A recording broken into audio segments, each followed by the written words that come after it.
DK뉴스입니다. 오늘 소식은 일본이 한국의 학생들에게 교육 이념과 상식이 존재하는 국가에서는 절대 불가능한 수준의 정말 경악을 금치 못할 만행을 저지른 것에 대한 소식인데요. 일본 대학의 수의학과 입시 시험에서 국적이 한국이라는 이유 하나만으로 의도적으로 면접 점수 빵점을 부여해 모두 불합격 처리해버린 충격적인 일이 있었는데, 이런 말도 안 되는 사건이 아베와도 무관하지 않은 점이 밝혀져 더 큰 충격을 주고 있습니다. 일본의 문춘 온라인이 주간 문춘의 취재를 통하여 관련 소식을 보도하고 있는데요. 기사에 의하면 일본의 학교 법인인 카케 학원 산하 히메현 이마바리 캠퍼스 수의학과 추천 입시가 있었던 지난해 11월 16일에 이 학과가 한국인 수험생 전원의 면접 시험 점수를 빵점으로 처리하여 불합격을 시킨 것이 드러났습니다. 이에 대해 교내의 여러 직원들이 내부 문서와 증거를 함께 밝히고 있다는 것인데요. 학원의 간부 직원인 다케다 아키라는 추천 입시 전형의 A타입은 학과 시험 2과목과 면접 시험, 내신 성적을 반영한 평점 평균치 등 4개 영역이 각각 50점으로 총 200점 만점으로 치러졌는데, 놀랍게도 한국인 수험생 모두가 면접 점수에서 빵점을 받았다라고 밝혔습니다. 그런데 이것이 특히나 문제가 되는 부분에 대해 직원은 더 구체적으로 설명을 하는데요. 당시 한국인 수험생 중엔 면접에서 10점이라도 받았다면 합격권에 드는 경우도 있었다라면서 이제껏 면접 시험 빵점은 거의 본 적이 없으며 형평성을 중시해야 하는 입시에서 국적으로 인한 차별이 이루어지고 있다는 사실에 분노를 느낀다라고 이야기했습니다. 즉, 한국인이라는 이유로 면접 시험에서 빵점을 주어 의도적으로 불합격 처리를 하도록 누군가의 지시가 있었다는 말일 텐데요. 이와 관련해 기사는 수험생의 수험번호, 출신지, 득점, 합격 여부가 기록된 학교 내부 문서를 입수해 확인해 본 결과 한국인 수험생들의 경우 실제로 면접 점수가 모두 빵점이었고 전원 불합격된 점을 확인했다고 보도하고 있습니다. 이 같은 면접 결과에 대해 한국인 수험생이 일본어로 의사소통이 현저하게 곤란했기 때문이라고 학교 측은 설명하고 있는 상황인데, 이에 대해서도 제보자인 다케다 아키라는 한국인 수험생 중엔 일본어로 된 과목 시험에서 만점에 가까운 성적을 받은 학생도 있었으며 한국인 수험생 전원이 일본어를 잘 구사하지 못했다는 설명은 불가하다라며 반박한 부분을 기사는 전하고 있습니다. 즉, 그의 주장은 일본어로 된 학과 시험을 만점에 가까운 수준으로 통과한 학생이 면접 시험에서 일본어 한마디를 하지 못하여 빵점을 받았다는 것은 비상식적이라는 주장인 것인데요. 이런 증언과 관련하여 학교 측의 사실관계 확인을 요청했다는 기사는 담당자가 연락할 것이라는 말 외에는 더 이상의 답변은 받지 못했다고 합니다. 이에 대해 주무부처인 일본 문부과학성 담당자는 만일 수험생의 국적 등에 따라 차이를 둔 것이 사실이라면 대학 측에서 설명할 책임이 있다라면서 부적절한 입시로 판단된다면 문부성 등의 조사, 지도 대상이 돼 사학 지원 대상에서 제외될 수도 있다라고 전하고 있습니다. 실제로 2018년에 여자 응시자의 점수 조작이 발각된 도쿄 의과대가 공정하고 적절한 학생 수용이 실시되지 않는다는 이유로 사립학교 불교부 처분을 받은 것을 기사는 예로 들고 있는데요. 그런데 기사는 이 내용과 관련해 더 깊이 들어가 이 학교 법인이 아베와도 밀접한 부분이 있음을 이야기했습니다. 실제로 수의사가 너무 많다는 이유로 수의학과 신설을 수십 년간 불허해 오다가 이 학교에만 수의학부 신설 허가를 내주었으며, 이런 특혜를 받은 중심 인물인 카케 학원의 이사장 카케 코타로는 아베와는 둘도 없는 친구로서 함께 골프를 자주 즐기는 아베의 열렬한 지지자이며, 카케 학원 이사장이 초등학교 설립 예정 부지를 정하자 해당 국유지의 가격이 대폭 인하되었던 일도 있었을 뿐 아니라 아베 총리의 부인이 해당 초등학교의 명예교장으로 취임한 바도 있는 일명 사학비리가 있었던 사이라는 것인데요. 최근 세금을 사적으로 이용하였다는 아베의 또 다른 스캔들인 벚꽃을 보는 모임이 있었던 것처럼 이 경우엔 세금보다는 총리의 권한이 아베의 사리사욕을 위하여 사용된 케이스인 것이고, 결국 아베의 절친인 이사장이 이런 부당한 행위를 하여 해당 학생들에게 피해를 준 것은 최근 아베의 한국에 대한 수출 규제를 포함한 도발과 함께 생각해보면 많은 부분에서 퍼즐이 풀리는 모양새입니다. 오늘 전해드린 해당 뉴스는 BK뉴스가 모니터링하는 외신 언론 리스트에 포함된 여러 소재 중 하나였으나 국내 언론들이 보도할 만한 내용들보다는 전하지 않을 만한 소식을 위주로 기사를 선정하는 것이 BK뉴스가 추구하는 바이기에 해당 뉴스의 경우 국내 언론들을 통한 보도가 예상 가능한 기사였으므로 배제하고자 하였으나 늦은 새벽 시간에 구독자님께서 특별히 제보해 주셨기에 구독자분들과의 소통이 더 중요하다는 판단에 가장 먼저 우선하여 전해드렸으며 해당 구독자님의 의견 처럼 더 많은 분들이 아셨으면 하는 내용이라 공감하였기에 전해드렸습니다. 아울러 구독자님들께서 다양한 제보를 해주고 계신데 모두 전해드리지 못해 늘 죄송한 바이스톰 코리아 일동의 마음을 전합니다. 시청해주셔서 감사드립니다. 오늘 브리핑은 김강립 중대본 1총괄 조정관이 진행합니다. 더불어 윤태호 중수본 방역총괄 반장 3월 6일 금요일 정례 브리핑을 시작하겠습니다. 오늘 오전 0시를 기준으로 코로나19 감염자는 6,284명이며 108명이 완치되어 퇴원하였고 42명이 사망하셨습니다. 이는 그간 진단검사 총 16만 4,740건을 시행한 결과입니다. 먼저 대구의 방역관리 상황에 대하여 말씀드리겠습니다. 3월 6일 0시 기준 대구의 신규 환자는 364명으로 현재까지 4,690명의 환자가 발생하였습니다. 3월 5일 기준으로 보면 이 가운데 1,787명이 병원에 입원하고 639명이 생활치료센터로 입소하여 현재 약 1,800여 명이 대기 중인 상태로 보고되고 있습니다. 대구 현지의 급박한 상황으로 인하여 자료 입력에 시차가 발생하고 있다는 점을 양해해 주시기 바랍니다. 이번 주 월요일 첫 개소를 시작한 생활치료센터는 현재까지 865실을 확보한 상태이며 현재 765명의 경증 환자들이 입소하였습니다. 각 센터별로 병원과 협진 체제를 갖추고 의료진들이 환자들을 돌보고 있습니다. 오늘부터 대구은행연수원, 천안 소재의 우정공무원 교육원 등이 생활치료센터로 새롭게 개소할 예정이며 건강보험공단 인재개발원, 국민연금 청풍리조트, LG디스플레이 구미기숙사 등이 내주 초까지 개소 준비를 완료할 예정입니다. 현재 운영 중인 중앙교육연수원, 삼성인력개발원, 농협교육원, 서울대병원 인재원, 한티피정의 집 등이 있습니다. 정부는 내주 초까지 생활치료센터를 지속적으로 확충하여 현재 입소 규모인 804실에 더하여 1,600여 명이 추가로 입소하실 수 있도록 할 계획입니다. 어제 감염병 특별관리 지역으로 추가 지정된 경북 경산시의 상황을 설명드리겠습니다. 경북 지역의 신규 환자 수가 오늘 0시를 기준으로 신규 123명이 발생하여 처음으로 세 자릿수로 늘어났습니다. 이 가운데 56명이 경산시에서 보고된 환자이며 어제부터 봉화의 요양병원에서 집단 감염이 발생 49명의 다수 환자가 발생하고 있습니다. 대구와 인접한 지역인 경산시와 경북 지역의 전반적인 상황에 대하여 예의 주시하고 있습니다. 경산시 환자 가운데 신천지교회 신도와 관련된 감염이 63%인 것으로 분석되고 있으며 대구와의 지리적 인접으로 인하여 2차 감염을 통한 소규모 시설 등에서의 집단 발생 사례도 증가하고 있습니다. 경상북도 전체 지역으로 확산을 방지하기 위하여 경산시를 감염병 특별관리 지역으로 어제 확대하고 행안부, 복지부, 소방청 등으로 구성된 범부처 특별대책지원단을 경산으로 이전 대응하고 있습니다. 신속한 검사를 지원하기 위하여 현재 3개인 선별진료소, 이동검체 채취팀 등을 확대하는 방안을 현장의 보건소와 의사협회와 협의 중이며 필요한 지원은 즉시 조치토록 하겠습니다. 경상북도는 자체적으로 경산 소재의 중소벤처기업 연수원과 관리 의료 인력을 자체적으로 확보하여 생활치료센터를 준비, 개소하였고 어제 30명, 오늘 오전 31명 등 61명의 경증 환자 입소를 완료하였습니다.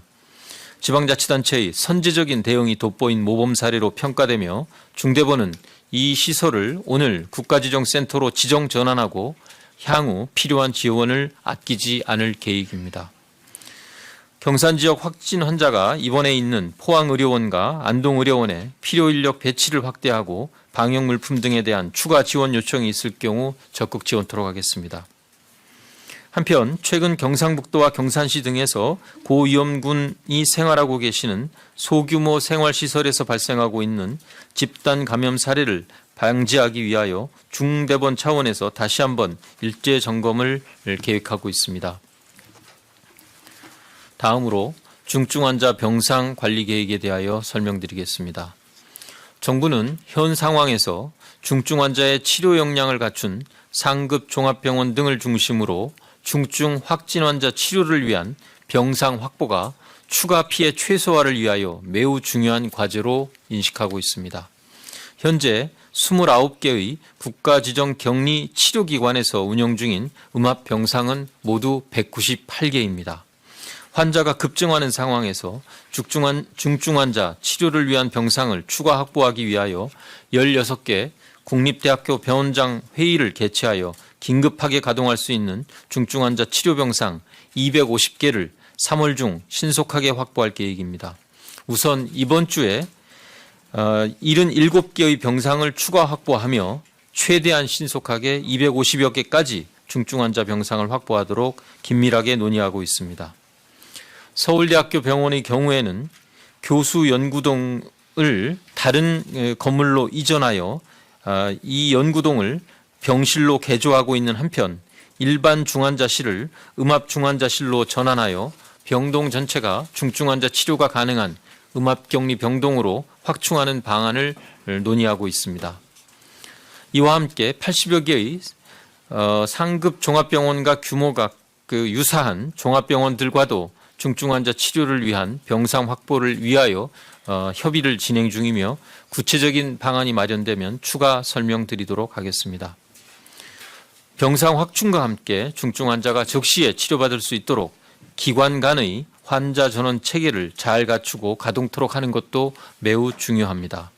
국립중앙의료원에 설치하여 운영 중인 전원 지원 상황실이 신속한 전원 결정을 지원할 수 있도록 시도가 아닌 해당 의료기관과 직접 협의토록 하고 있으며 2월 23일부터 현재까지 65건의 전원 조치를 완료한 바 있습니다. 이와 함께 병원별로 가용할 수 있는 음압병상 현황을 신속하게 파악하기 위하여 오늘부터 병상 현황 파악 정보 시스템을 가동하여 관련 정보를 철저하게 통제하고 지원토록 하겠습니다. 자가격리자, 생활치료센터 입소자와 그 가족들을 위한 심리지원 사업에 대하여 말씀드리겠습니다. 확진자와 가족들에게 국가 트라우마 센터와 각 지역의 정신건강복지센터가 협력하여 유선으로 심리상담 서비스와 문자 메시지 등을 통한 정보 제공을 하고 있습니다. 확진 환자, 자가격리자 등에 대하여 전화상담을 약 4천여 건 매일 제공하고 있으며 문자, 리플렛 등을 통하여 자가격리자들을 중심으로 필요한 정보를 제공하여 드리고 있습니다. WHO도 코로나19는 우려할 만한 질병이지만 대다수의 감염자들은 회복할 수 있다는 점을 충분히 인식시키고 심리 지원과 같은 다양한 방식을 통하여 확진 환자와 자가격리자들을 지원할 필요가 있다고 강조한 바 있습니다. 향후에도 이분들에 대한 상담 서비스를 더욱 강화하도록 하겠습니다. 정부는 현재 코로나19의 지역 확산 방지를 위하여 최선을 다하고 있습니다. 국민 여러분들께서도 당분간 자택에 머물며 최대한 외출과 이동을 자제하고 사람들 간의 접촉을 최소화하는 것이 코로나19의 전국 확산을 방지하는 가장 중요한 점이라는 점을 유념해 주시고 특히 이번 주말에는 종교나 집회 등 다중행사에 참여를 최대한 자제하여 주실 것을 간곡히 당부드립니다. 국민들께서 지금까지 보여주셨던 성숙한 시민의식과 협조에 감사드리며 다 함께 힘을 모아 코로나19를 극복할 수 있도록 동참하여 주실 것을 부탁드립니다. 감사합니다. 월요일 한 주 힘차게 출발하시라고 아주 좋은 내용 동영상 준비했습니다. 원래 일요일 금융시장 브리핑에서는 레포 금리 유동성 축소를 방송하겠다 말씀을 드렸죠. 그런데 그 레포 금리 축소는 목요일에 해드리고요. 그것보다 더 중요한 이야기 좀 해야 되겠습니다. 토마스 류 선생님께서 금융시장 브리핑에서 이렇게 말씀하셨죠. 안전자산 선호도 되지만 주식시장도 올라간다. 어떻게 보면 월스트리트저널에서 표현한 걸 빌리면 트윈 버블이다. 주식, 채권이 같이 올라가는 이 상황. 어떻게 보면 투자자산이 주식이고 안전자산이 채권이라는 이 상식을 깨는 이야기를 좀 해야 되겠습니다. 그래서 오늘은 투자의 새로운 패러다임, 발음도 잘 안 되네요. 그 내용을 좀 말씀드리겠습니다. 오늘 방송 상식을 깨는 새로운 투자의 패러다임이 온다. 그 유명한 단어 뉴 노멀이겠죠. 뉴 노멀. 이미 지난달에 뉴 노멀에 대해서 한 가지 말씀드린 게 있었죠. 기억하십니까 여러분? 예. 나스닥 버블 논쟁, 시장 패러다임의 전환, 이 방송에서 했었습니다. 지난 1월 13일에 했었죠. 더 이상 나스닥 버블에 대해서 버블이다 아니다. 저는 이야기하지 않겠다. 왜? 수익성이 검증된 종목들은 높은 밸류에이션을 받는다. 이게 상당히 중요한 인사이트가 있는데 조회수를 보시면 4만 회밖에 나오지 않았습니다. 혹시 이 방송을 보지 않으신 분들 꼭 한번 봐주시기 바랍니다. 왜? 시장에 현재 흐르고 있는 패러다임이 여기서부터 변화되고 있다는 거. 그때 제가 내렸던 결론 이런 거죠. 나스닥 기업들 버블 논쟁, 버블이다 아니다 중요한 거 아니다. 왜? 버블은 지나봐야 아는 것이니까. 그래서 버블 논쟁에서 버블이다 아니다 보다 우리가 반드시 배워야 할 것, 보이지 않는 것은 무엇이다? 예, 수익성이 보장되고 검증되는 기업들에게는 높은 밸류에이션을 준다. 그래서 반도체 기업들 어플라이드 머터리얼 23P 레이쇼, 그 다음에 우리 마이크론 테크놀로지 19배를 받는다. 삼성전자의 13배를 비교하면 말도 안 되는 것이니 결국 삼성전자도 높은 밸류에이션을 받게 될 것이다. 이게 1월 20일 날 했었던 뉴 노멀이죠. 사실 오늘 방송은 토요일 밤에 제가 금융시장 브리핑을 스포일링을 했죠. 그래서 저는 사실 토요일에 라이브 채팅에서 안전자산 선호 현상이 지속되고 있으니 현금 비중을 높여야 되는 것 같다라는 생각을 여러분께 말씀을 드렸어요.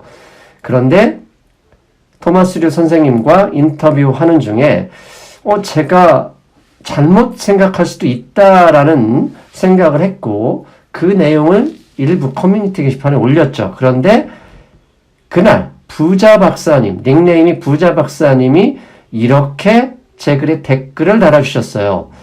지금은 안전자산과 위험자산이 동시에 오르는 장이 맞다고 봅니다.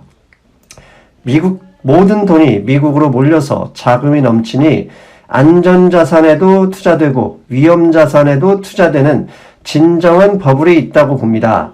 주식 비중을 고민하면서 금이나 채권을 신경 쓰지 않아도 될 거라는 생각입니다.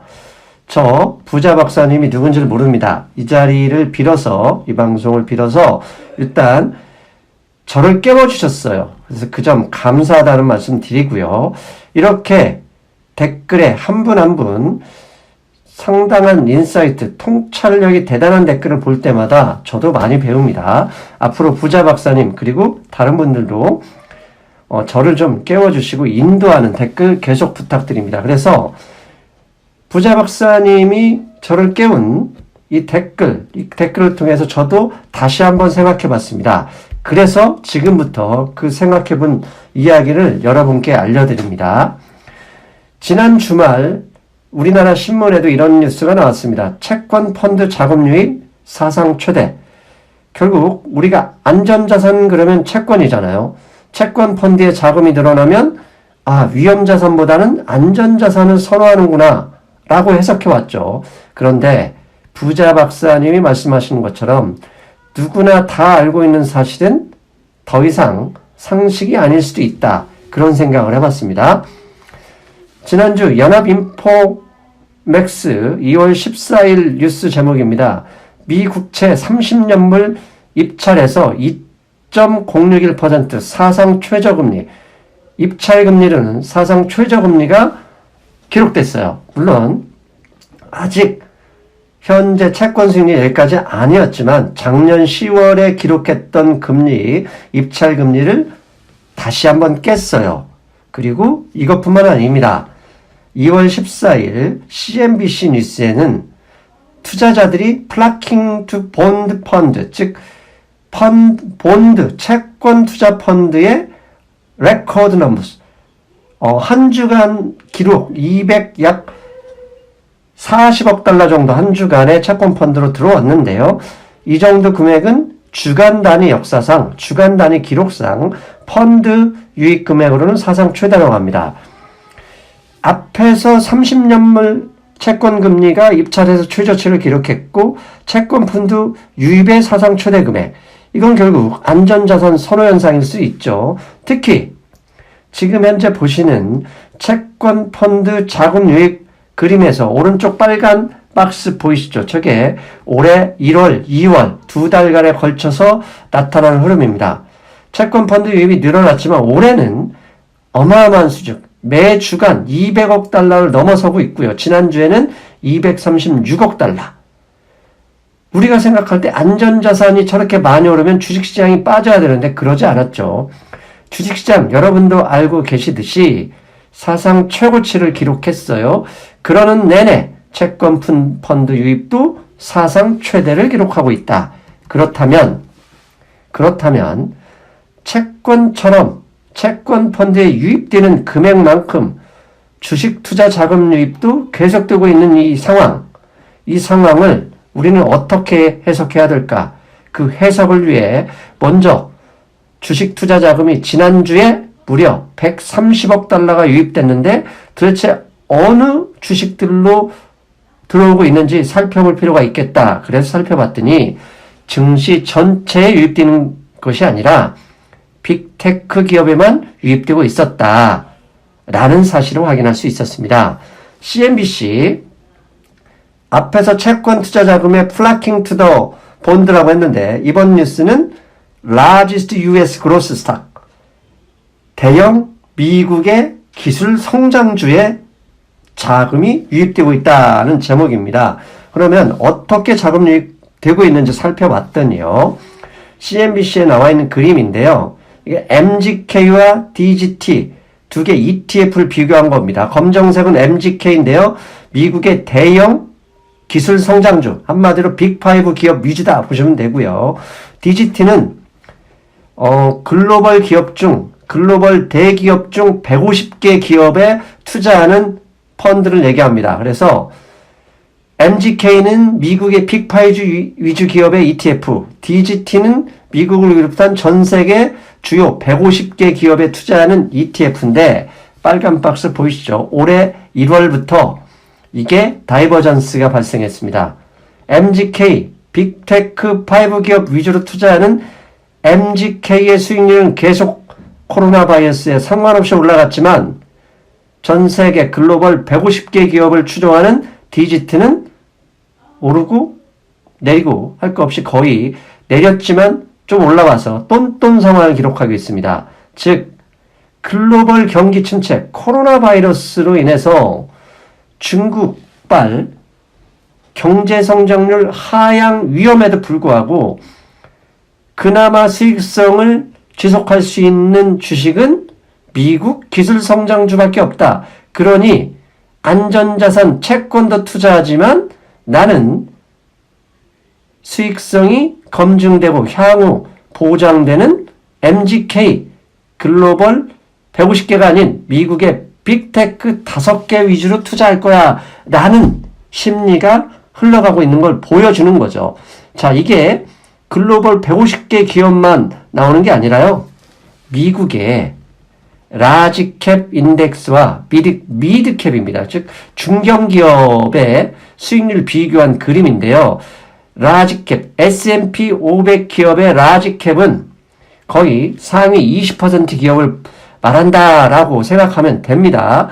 이 라지캡 기업과 미드캡 기업의 주가 상승률 1월 달만 비교해 보십시오.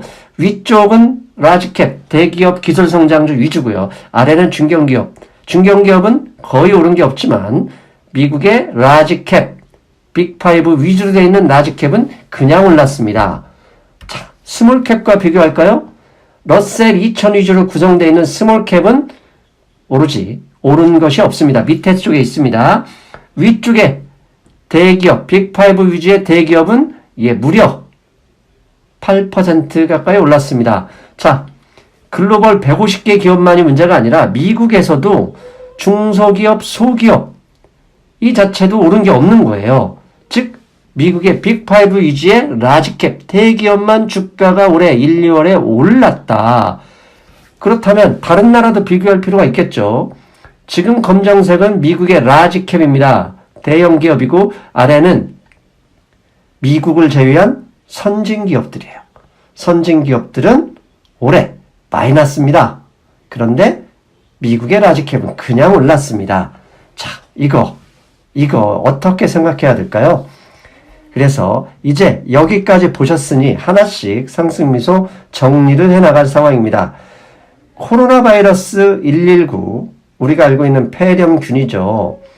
코로나 바이러스 119 앞에서 다 보셨어요. 전 세계 글로벌 150개 기업이든 미국의 중견기업이든 소기업이든 아니면 미국을 제외한 글로벌 선진국 증시를 다 봐도 코로나 바이러스가 모두 주가를 하락시켰습니다. 단 빅5를 포함한 핵심 라지캡 기업은 상승이 됐죠. 왜 그랬을까요? 코로나 바이러스로 인해서 글로벌 경기 침체 가능성, 경제 성장률 하향 가능성으로 인해서 전 세계 주가가 하락했는데 채권 금리처럼 채권 펀드 유입처럼 미국의 기술주로도 자금이 투입됐다. 그러면 미국의 기술주를 안전자산으로 취급하는 것은 아닐까? 뭔 소리야? 채권 하면 안전자산, 안전자산 하면 채권, 주식 그러면 위험자산이었는데 최근에 중국발 코로나 바이러스 사태는 오로지 채권과 미국의 빅테크, 빅5 기술주가 같은 방향으로 움직이고 있다는 거, 이거 생각해 볼 문제입니다. 그래서 열심히 자료를 찾았더니 미국의 투자 주간지죠. 베론에서 이런 기사가 있었습니다. 투자자들이 주식시장과 채권에 돈을 퍼붓는다. 그런데 이것은 트윈 버블, 즉 주식버블, 채권버블, 앞에서 부자 박사님이 하신 말씀하고 똑같은 거예요. 즉 주식과 채권이 동시에 상승하는 이게 만들어지고 있다. 왜 그럴까? 그래서 이 기사 내용을 좀 더 구체적으로 안에 살펴봤더니 이런 이야기가 나옵니다. 채권 펀드에 유입되고 있다고 반대로 주식 투자 자금이 빠지는 게 아니다. 주식시장에서 자금이 탈출하는 것이 아닙니다. 그것과는 거리가 있습니다. EPFR의 자료에 따르면 지난주 미국 주식시장에는 125억 달러의 자금이 유입되었습니다. 투자자들은 투자 자격 채권, 회사채를 얘기하겠죠. 회사채 채권 펀드 뿐만 아니라 기술 주식 펀드에 자금을 같이 투입하며 트윈 버블을 만들어내고 있습니다. 앞에서 언급했던 이건 이제 뱅크 오브 아메리카에 했던 말이고요. 이 기사 계속 보겠습니다. 이것이 유명한 바벨 전략의 일종이다. 바벨. 우리가 역도를 들면 양쪽 끝에 무거운 이 추가 달려 있잖아요. 그러니까 양극단에서 수익을 동시에 추구하는 전략이 바벨 전략이거든요. 이 바벨 전략이 가령 옵션의 공매도도 이와 비슷한 거죠. 아니 공매도가 아니라 양매도도 이런 거 비슷한 거죠. 아무튼 이런 주식과 채권에서 위험자산과 안전자산에서 동시에 수익을 추구하는 바벨 전략, 이 전략은 변동성이 낮으며 배당금을 많이 주는 소비자와 유틸리티 주식과 고점으로 이끌고 있는 위험성이 있는 대형 기술주를 같이 투자하는 방식이다. 자, 주식에서 우리가 보면 경기 방어주와 성장주를 같이 가는 방식. 이게 바벨 스트래티지인데요. 한편으로는 채권과 기술주, 빅5 기업에 같이 동시에 투자하는 거. 이게 바로 바벨 전략의 일환이라는 거죠. 자, 그렇다면 미국의 왜 자금은 채권 투자와 함께 빅테크 기술 주식에 동시에 투자하는 것일까? 이걸 생각해 봐야 됩니다. 당연히 바벨 전략, 역기를 들어올 때 양쪽의 수익을 극대화하는 이 전략은 투자 수익을 극대화하기 위한 전략이죠. 그런데 한편으로 수익성이 검증된 미국의 기술주, 이것을 우리가 주식 그러면 위험자산의 등식처럼 위험자산으로 받아들여야 되는 걸까요? 아니면 바벨 전략의 일환으로 빅테크 기업을 시장은 혹시 안전자산으로 생각하는 건 아닐까요? 예, 이에 대해서 하나씩 생각해 보겠습니다. 올해 2월 13일까지 S&P 500 기업의 순이익 증가율입니다. 화면에 보시는 게요. S&P 100대 기업, 상위 100대 기업과 S&P 500 전체 기업의 지금 순이익 증가율은 2%였습니다. 그리고 S&P 500 기업에서 팡이죠. 페이스북, 아마존, 애플, 마이크로소프트, 구글 이 5개 종목을 빼버리면 거의 순이익 증가율이 제로입니다.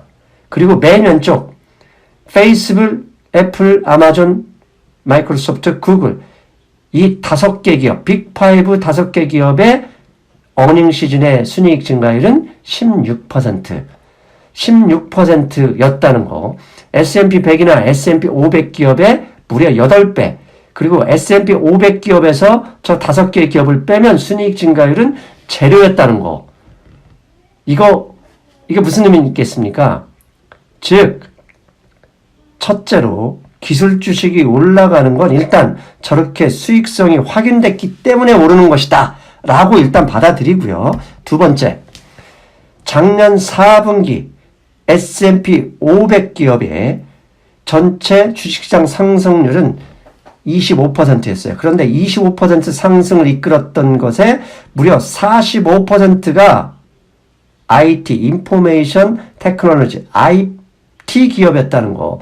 즉, 빅5 기업이 IT 기업의 핵심이었다는 걸 감안하면 결국 작년 4분기 주가 상승률의 45%, 올해 1, 2월 달에는 무려 60%를 점유하고 있다는 거. 지난번 1월 20일 나스닥 버블 논쟁에서 수익성이 검증된 기업은 높은 배수를 받는 걸 당연시하자 그랬을 때 보여드렸던 그림이죠. 상위 20%, 빅5가 20%를 차지합니다. 그들 주가 수익 비율은 26배, 그리고 하위 20%는 11배. 저걸 합쳤더니 평균 19배가 나왔더라. 즉, 당시에 제가 했던 말, 이제는 수익성이 검증된 종목들에 높은 배율을 주는 걸 겁내지 말자. 그게 뉴 누멀이다. 이렇게 말씀드렸죠. 이제부터 결론으로 가져갑니다. 여러분, 수익을 결정하는 것은 과거의 기억이나 내가 철석같이 믿고 있던 상식이 아닙니다. 시장에서 흐르고 있는 흐름에서 통찰을 얻을 때 수익이 결정됩니다. 그래서 제가 지금부터 말씀드립니다. 친수익파는 무엇을 인정하고 따라가야 하는가? 우리가 그동안 가졌던 안전자산, 위험자산에 대한 모든 상식을 뒤집어 엎자.